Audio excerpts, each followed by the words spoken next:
তার বিচার কার্য নিয়ে যারা তালবাহানা করবে, আমরা মনে করব তারা বাংলাদেশের স্বাধীনতা সার্বভৌমত্বের শত্রু। শহীদ ওসমান হাদির ব্যাপারেও আমরা তারেক রহমানের মুখ থেকে, স্বরাষ্ট্রমন্ত্রীর মুখ থেকে এই ধরনের বাণী শুনতে চাই যে আপনি ঠিক কতদিনের মধ্যে শহীদ ওসমান হাদি হত্যার বিচার করবেন। আজকে বলবেন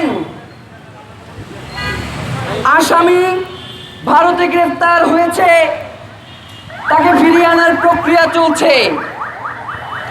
1 মাস পরে জিজ্ঞেস করলেও বলেন সেই প্রক্রিয়া চলছে। এই প্রক্রিয়া কিয়ামত পর্যন্ত চলবে কিনা আমরা জানতে চাই। প্রিয় ভাইয়েরা, শহীদ ওসমান হাদি তিনি বাংলাদেশের স্বাধীনতা সার্বভৌমত্ব রক্ষার জন্য জীবন দিয়েছেন। সুতরাং তার বিচার কার্য নিয়ে যারা তালবাহানা করবে, আমরা মনে করব তারা বাংলাদেশের স্বাধীনতা সার্বভৌমত্বের শত্রু।